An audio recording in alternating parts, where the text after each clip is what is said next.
Darum fordern wir Vernichtung des Systems der Ausbeutung. Her mit dem deutschen Arbeiterstaat, Deutschland den Deutschen.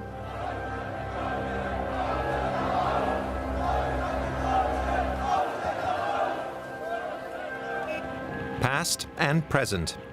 In the Weimar Republic, the ideology of ethno-nationalism was widespread and eventually became the foundation of the Nazi regime.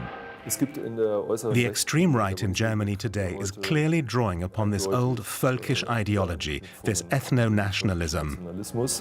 Right-wing extremists today are stoking fears of immigration and what they call the Great Replacement.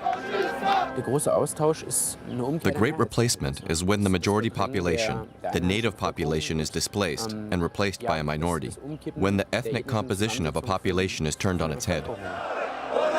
And once again, the new right's ethno-nationalist ideas are accompanied by racism and anti-Semitism. Everyone knows which old parasites we're talking about.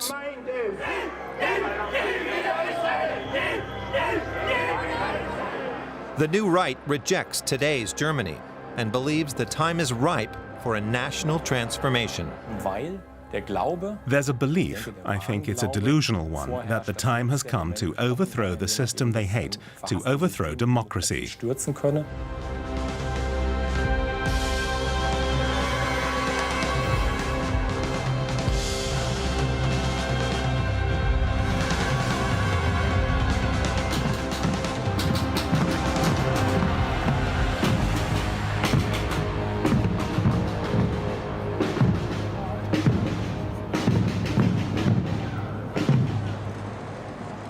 What does the Germany of today have to do with the Weimar Republic of nearly a century ago? What do they have in common?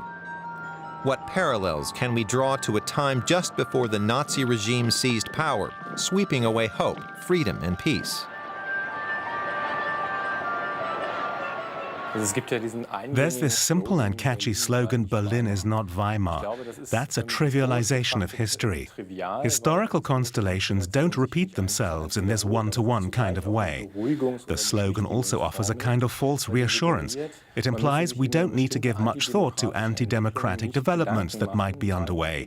It suggests that this comparison is meaningless. But I believe that some of what's happening now requires us to do exactly that, to undertake this comparison. The same kind of assault on democracy that happened in the Weimar Republic is being revived in a big way. History might not repeat itself, but we can still learn from it. Students at a high school in Cologne are rehearsing a play about Holocaust survivor Tamar Dreyfus, who lost much of her family in the Nazi concentration camps. Working with Germany's Association for Information and Counseling for the Survivors of Nazi Persecution, they want to show how her story is still relevant to the present day.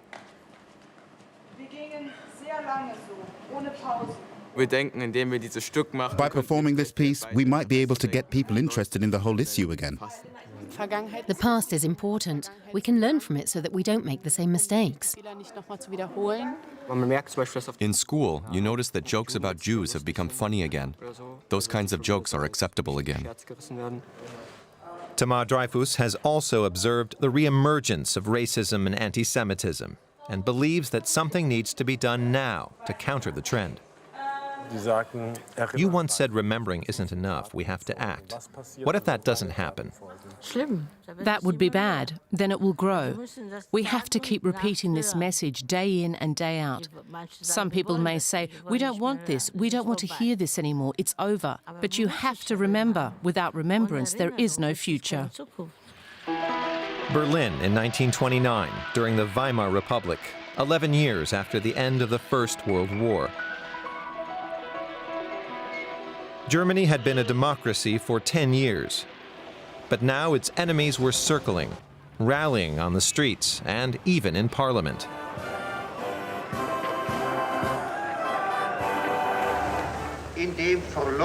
We have seen that this new German parliamentary and party system is hypocritical and socially corrupt. It is an enemy of our fatherland. Alfred Hugenberg was chairman of the German National People's Party and a leader of the right.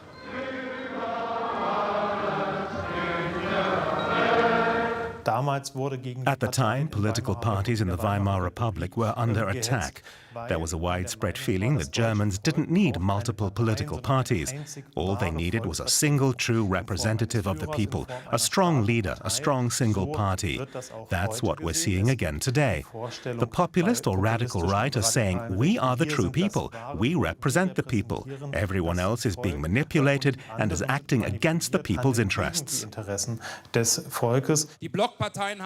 The major parties have been preying on the state and turned the government of our nation and people into an arena for ideological experiments. The AfD is our country's last chance to evolve in the right direction. Otherwise, we must prepare to fight. Andreas Kalbitz is leader of the AfD in Brandenburg and has extensive contacts with neo-Nazi youth organizations. The party is putting its faith in the younger generations. Many in the Weimar Republic also recognized the importance of youth organizations. Churches, professional associations, sports clubs, and political parties all expected the post-war generation to grab the reins and shape the country's future. By the time the Nazis had seized power, it was not just the Hitler Youth who had been converted. Many young people believed that democracy had become obsolete, tarnished by the older generation that had led Germany into the First World War. Ideas of race and ethnicity had become the hallmark of national unity. The individual was nothing, the people everything. Their bond to blood and soil was to be purged of alien elements, leaving behind only the pure body of the people. There could be no contradictions within this supposedly biologically pure national community, the body of the people. It couldn't countenance any form of plurality. Conflicts of interest, competing interests had to be quashed. All of these things that we now accept as part of modern mass society were rejected as fundamentally hostile. Germany's student fraternities were part of this youth movement. By 1924, their writings were drawing on these ideas.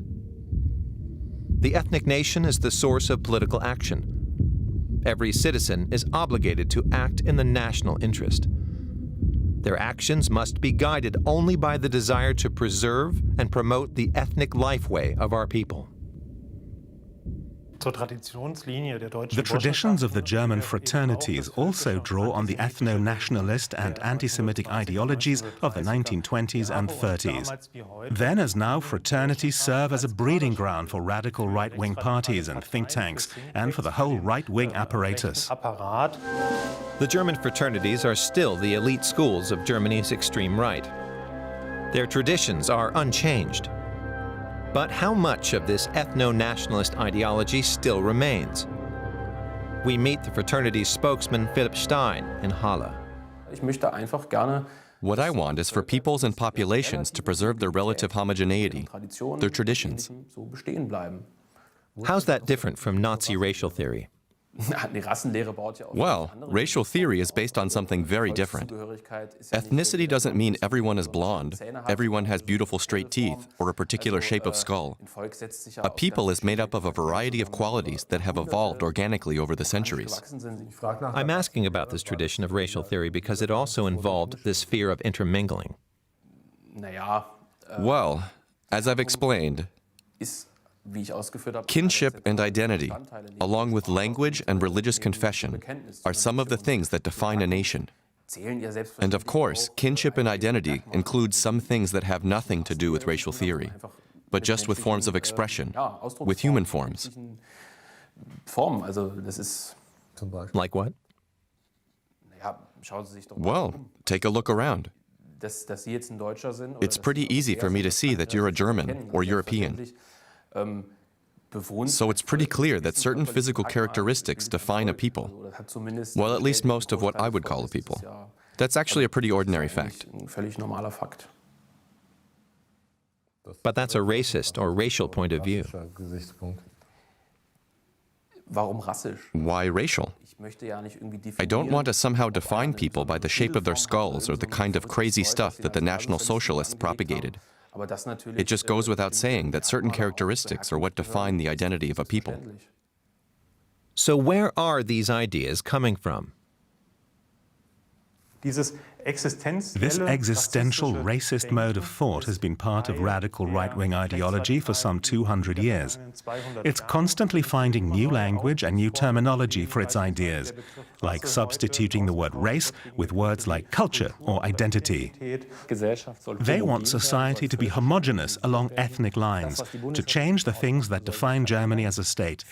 Today, many people who are obviously German citizens are not perceived as Germans through the prism of ethno-nationalism. That's what they want.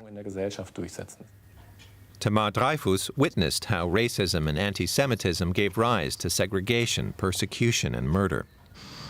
She and her family lived in the Lithuanian capital of Vilnius.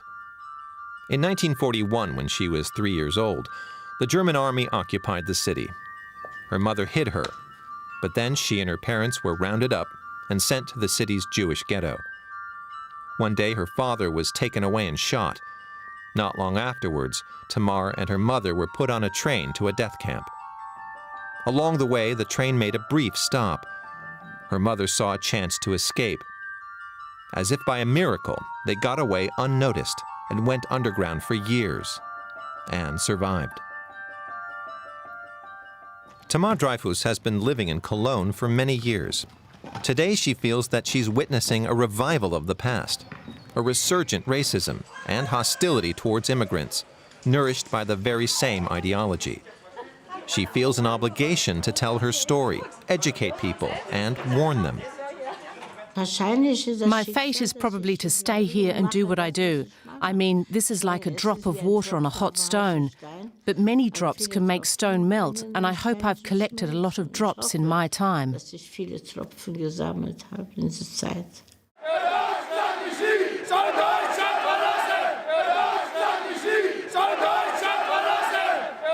Today, nationalism has returned to Germany's streets under the guise of a right-wing protest movement.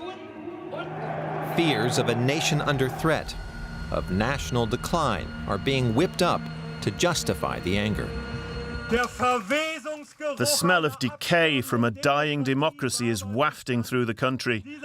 In this situation, dear friends, and I say this as a citizen loyal to the state, our duty is not to remain calm. Our civic duty is one of courage, anger, defiance, and civil disobedience. We must take our country back.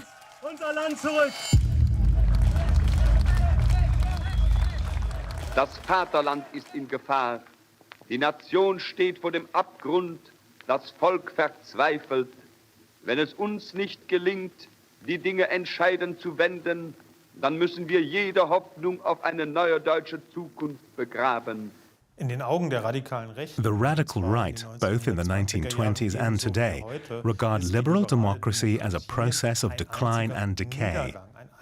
It supposedly leads to crime, to infiltration by foreigners and other disasters.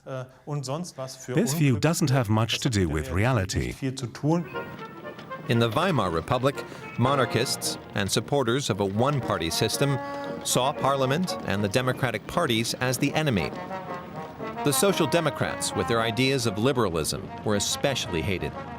The Communists were agitating from the left, the DNVP, and increasingly the Nazi Party, from the right. They called for Parliament and political parties to be abolished. Wir sind intolerant. Ich habe mir ein Ziel gestellt, nämlich die 30 Parteien aus Deutschland hinauszufegen.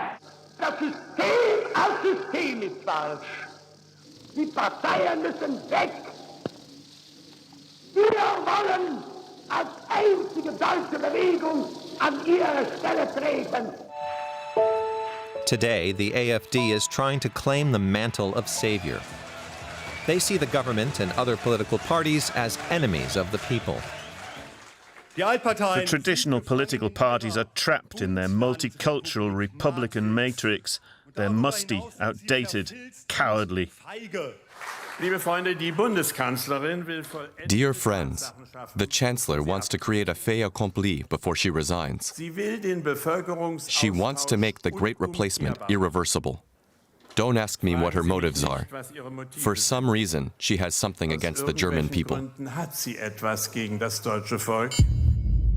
They want to create a different country, a country without immigrant families, a country without a liberal culture and a cosmopolitan globalized economy. They're essentially talking about a form of national socialism. In the German parliament, the Bundestag, the AfD serves as a catch-all for the far right. It survives by whipping up discontent and anger. Many AfD voters have lost faith in the state and political system. Only 1 to 4% of voters from the mainstream established parties say they're dissatisfied with democracy in Germany. But among left-wing voters, that figure is 31%. Among AfD voters, 41%. This dissatisfaction with the democratic system, paired with ethno-nationalism, has also drawn reams of middle-class voters, many of whom share these views. Even before the AfD was founded, a certain segment in German society held much more conservative, if not to say right-wing and even racist views, than were reflected in Angela Merkel's Christian Democratic Party. But there was no one on the stage who said this openly or with an air of credibility and legitimacy. The AfD has succeeded in doing just that. And now racist values and worldviews are not just being thought, but openly expressed. Right-wing extremist beliefs also exist in the center of society, that we like to think of as a kind of bastion, a line of defense. We tend to think of right-wing extremism as taking place on the political fringe, something that you can get back under control because it's just an isolated minority. But that's not really true. These attitudes are widespread. You'll find them in many segments of society. Right-wing extremism can persist over generations. This is shown by a study conducted by the University of Munich, which examined Rhineland-Palatinate and Baden-Württemberg, 2 federal states where immigration has been less of a factor. They found that areas that voted for the Nazis in 1933, shown here in red, gave a larger share of their vote to the AfD in the 2017 parliamentary elections, shown here in blue. There are astonishing continuities in electoral behavior that go back to the time of National Socialism. This shows us that the political culture, radical right-wing attitudes, don't suddenly disappear or change overnight. There's continuity. These attitudes are passed down in families and communities.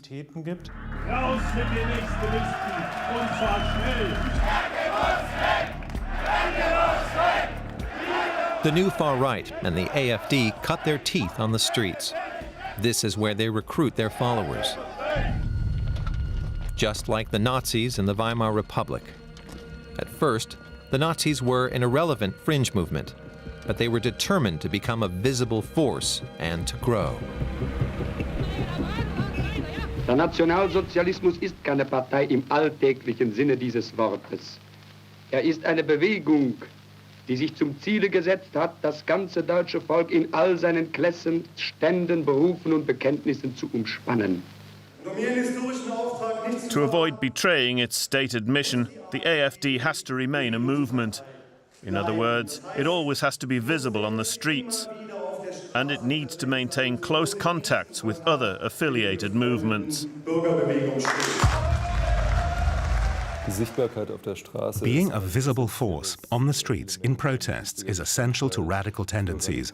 It makes a statement. Here we are. Join us, follow us. We're in the vanguard and ready to fight. This tactic was also deployed in the Weimar Republic. Fiery rhetoric soon turned into violence. Street brawls became the order of the day. The radicals set out to destabilize the state and demonstrate its powerlessness. 1931 saw the Nazis committing their first anti-Semitic attacks, hunting down Jews on one of Berlin's main shopping boulevards. September 2018 in Chemnitz, open hostility on the streets, attacks on journalists, a hunt on people perceived as foreigners or migrants. Racism was openly flaunted, and hatred spilled into violence. This tendency towards violence isn't just an abstract idea, it's being acted upon. I think we lost sight of the fact that we've had a militant subculture with an affinity for terrorism in this scene for a long time. They've been waiting in the wings for the right moment to put their violence into action on the streets. The far left shares those tendencies, as was on evidence at the G20 summit in Hamburg 2 years ago. They also resorted to violence. But there is a crucial difference. The radical left isn't trying to overthrow democracy, but to overthrow capitalism. The radical right wants to do away with democracy and human rights. This difference is also apparent in their behavior on the streets. As a rule, left-wing violence is directed primarily against objects and signifiers of the state. Right-wing violence also targets the state, but it also tends to hunt down minorities and attack people, not objects.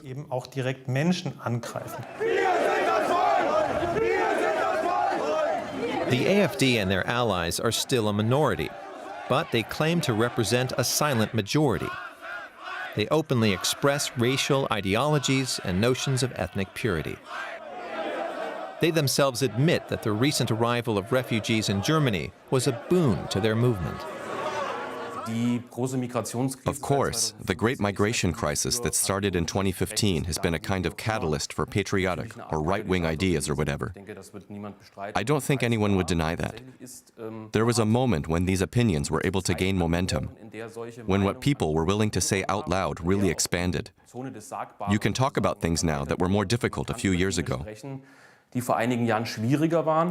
The limits of what can be said openly and in public without immediate sanction have shifted substantially in Germany over the last few years.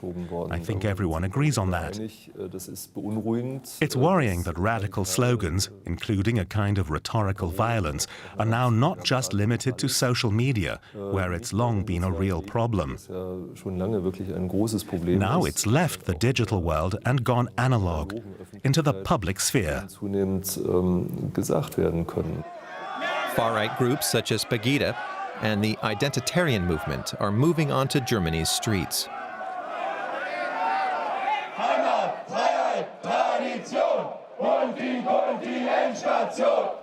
The identitarian movement may be a throwback, but as this promotional video shows, it presents itself as hip, young, and forward-thinking.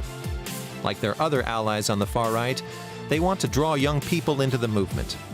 The identitarians are skilled at attracting attention, like at this 2016 protest at the Brandenburg Gate in Berlin, and their campaign on the French Alps for a Mediterranean mission, to keep refugees out rather than to rescue them.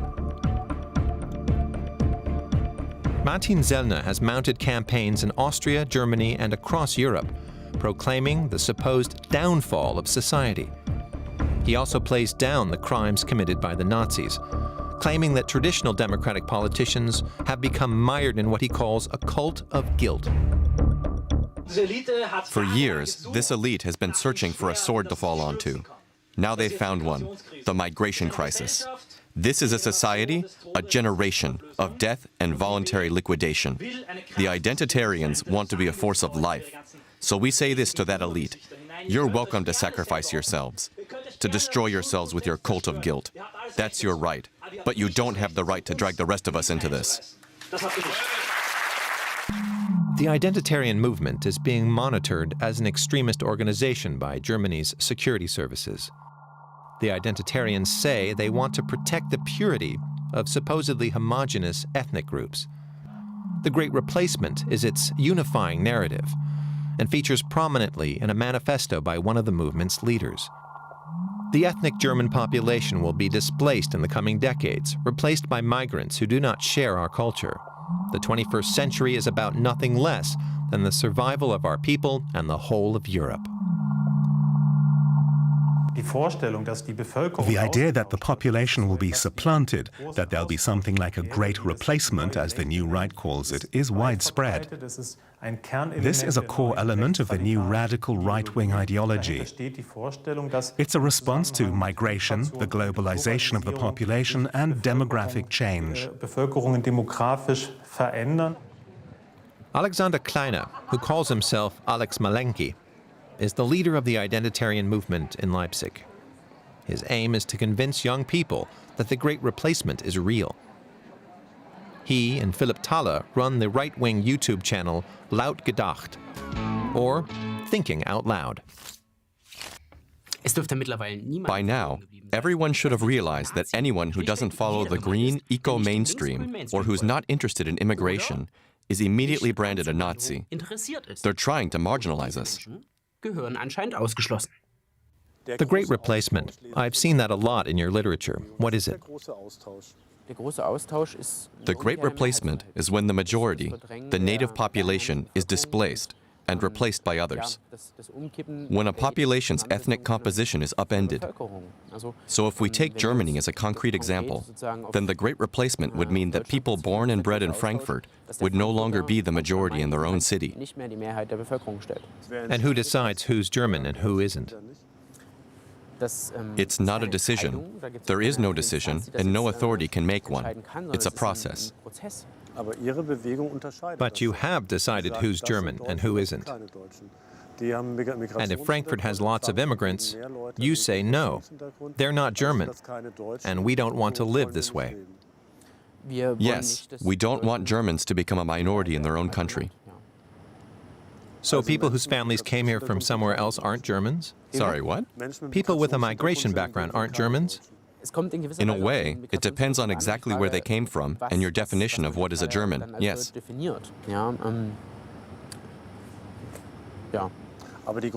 the vast majority of people with migrant backgrounds in Germany are Germans. They're German citizens. But can a piece of paper be the final word in defining who is a German and who isn't? What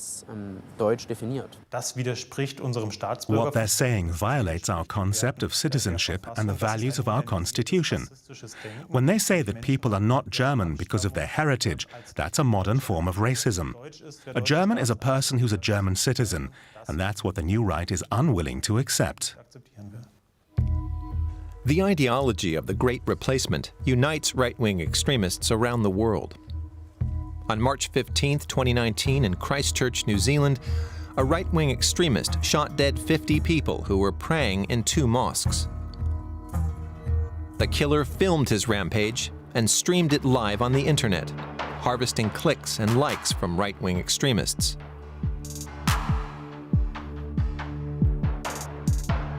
Before the attack, Brenton Tarrant penned a manifesto claiming that the white race in Western countries was being replaced because of its lower birth rate. It was titled The Great Replacement, the same ideology that underlies the identitarian movement. And there was also a direct connection to Martin Sellner, mouthpiece of the identitarians.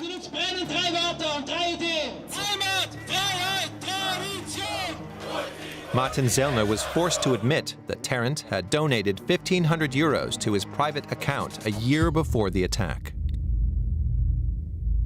The terrorists' donation to the identitarian movement demonstrates ideological sympathy or proximity. He also said that he donated to other nationalist movements.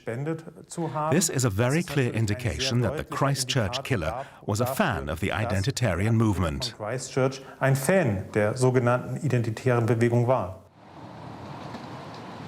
The identitarian movement has set up what it calls a patriotic bar behind the barred windows of this house in Halle. Several far-right activists are holding a meeting here. We're allowed inside, but aren't allowed to ask any questions. Alex Malenki says the killer's donation to Martin Sellner was no big deal.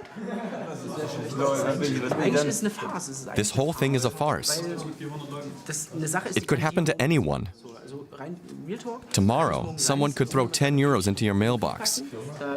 Just saying. Was this just a random donation, unsolicited and unwanted? It turns out that Zellner replied to Brandon Tarrant's email. I want to thank you personally for your incredible donation. This is my personal email address. If you want, you can contact me here.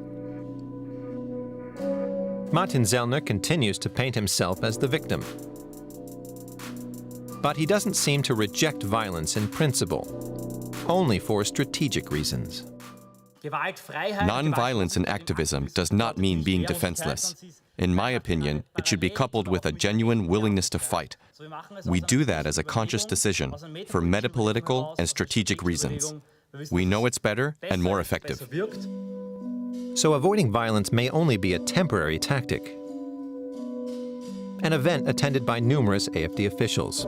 The speakers openly professed the doctrine of the Great Replacement. The federal government wants us to work for the immigrants so that they can keep bearing children and complete the population exchange. These conquerors disguised as refugees just want to prey on our society. Our dear people are deeply divided. And now, the declining birth rate and mass immigration is posing a fundamental threat to their existence.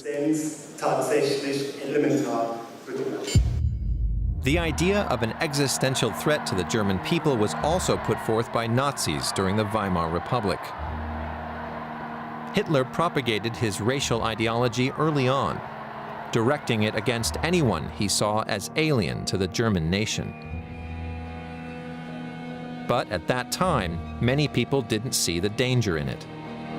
Eine gläubige Gemeinschaft von Menschen ist erstanden, die entschlossen ist, den Kampf für die Erhaltung unserer Rasse aufzunehmen. Wir Nationalsozialisten marschieren daher auch in jede Wahl hinein mit dem einzigen Bekenntnis, am nächsten Tage die Arbeit wieder erneut aufzunehmen für die innere Reorganisation unseres Volkskörpers. In Nazi ideology, this supposed body of the nation was made up only of what they called Aryan Germans. Jews didn't belong, even if their families had been in Germany for generations. Einmal wird unsere Geduld zu Ende sein und dann wird den Juden das freche Lügenmaul gestopft werden. Wenn eine Muslim in diesem Land dieses Nein. If a Muslim in this country doesn't like our no, and if a Muslim in this country does not want to accept our no, then, dear friends, he is free to roll up his prayer rug, clamp it under his arm, and leave our country.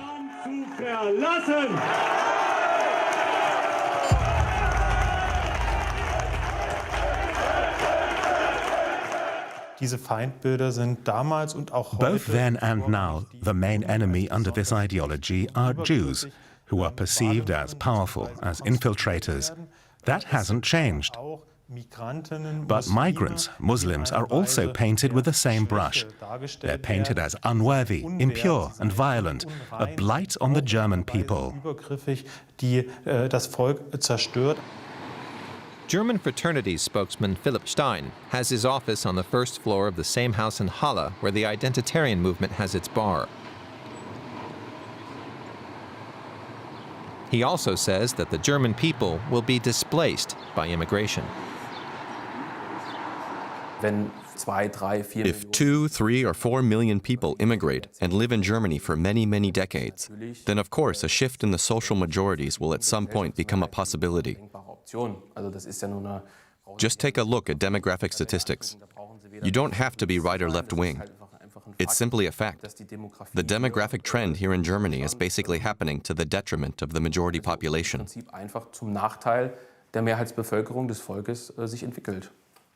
So the descendants of people who live here now, no matter how long they live here, will always be immigrants and not Germans? They're citizens, but not part of our people. The trick behind this is to present demographic change as a larger threat. That's then dressed up in racist garb. There's no way to come up with the idea of a great replacement unless you're thinking in terms of ethnicity and employing racist categories. The students at the Lessing High School in Cologne will soon be performing their play. For them, being a migrant or not is nothing special. Who's only German? 3? And who isn't? Everybody else. They don't see that as a problem. To the contrary. We all came from somewhere else, settled here, and then built up our country. If you look at it that way, we're all strangers here. None of us are the real, true natives. That's something that everyone has to decide for themselves, whether they see themselves as German or not.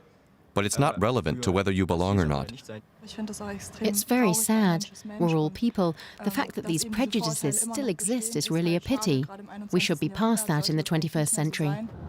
But Europe is not past that. Here in Austria, far-right parties have gained an ever larger following in recent years. In May 2019, Heinz-Christian Strache had to step down as vice-chancellor and leader of the right-wing populist Freedom Party after a scandal that exposed underhanded political practices and their plan to limit the independence of the media. In Hungary, this process is well underway. The right-wing populist Fidesz party under Viktor Orban has virtually abolished the free press, packed TV stations with its own people, and closed down entire editorial offices. And he's manipulating the media for his electoral campaigns. In Italy, the far-right Lega Nord, led by anti-immigrant firebrand Matteo Salvini, have a powerful influence on policy. Their isolationist policies are one reason why thousands of refugees have drowned in the Mediterranean. The AfD on the campaign trail for the European elections. AfD leader Jörg Meuthen met with other European far-right leaders to found a radical pan-European alliance. The right is on the rise throughout Europe. If you compare European countries, you can see the far right is quickly gaining ground in many of them. In some, right-wing extremists are now even part of governing coalitions at the national level. After the end of the Cold War, right-wing populist and far-right parties played very little role in Europe, only reaching the 10% threshold in a few countries at the turn of the millennium.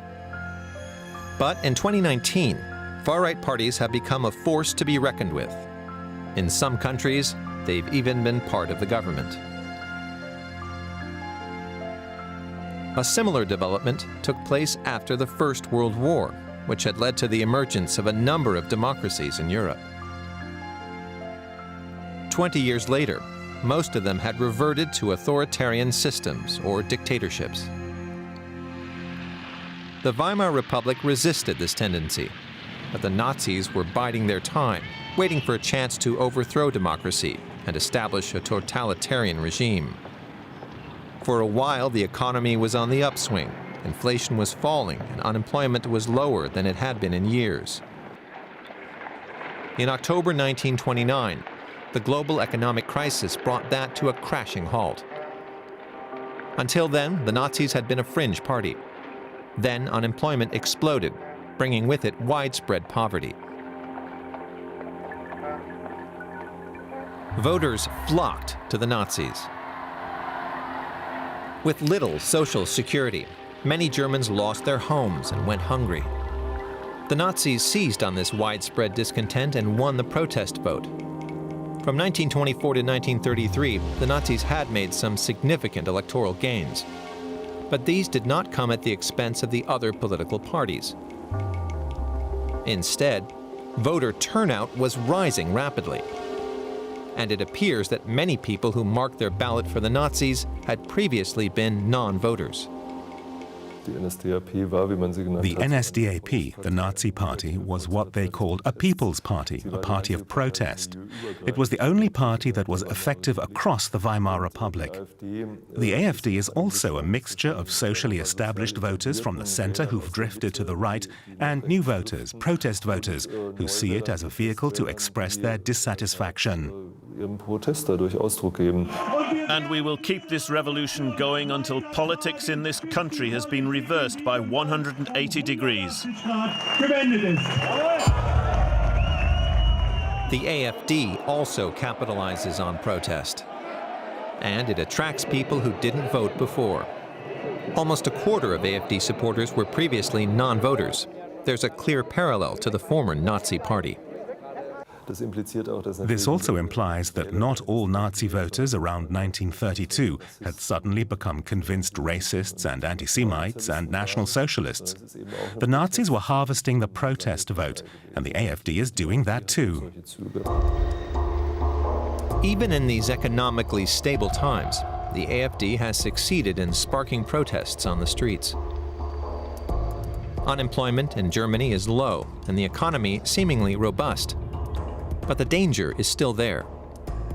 German society is becoming increasingly fragmented. We're not a society that's getting poorer, we're a society that's getting richer. Anyone can, in theory, grow wealthy. But the upper 60% in our society keep getting richer, while the lower 40% haven't made any gains in the last 15 years. And that's a problem. Even with the expansion of opportunity, social inequality has grown. This 40% is 32 million people in Germany, people who've seen no economic gains, or who have even lost ground. This state of affairs has become a threat to social stability.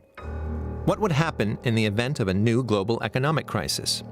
If Germany experienced runaway inflation and mass unemployment? The new radical right is pursuing a policy of ratcheting up social tensions. They want to push it to the point where tensions will erupt and destroy liberal democracy.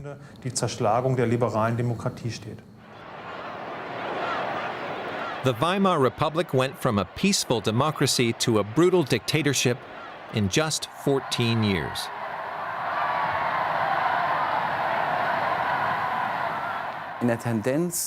The trend is that we're very gradually seeing a return to those things. Social polarization, right-wing extremism, the rise of an anti-democratic party, the rise of right-wing violence, a state and a government that no longer seem to be able to cope with this situation. All of those elements existed in the Weimar Republic. We're not repeating that history, but we must draw on our knowledge of what happened to the Weimar Republic to make sure it doesn't happen again.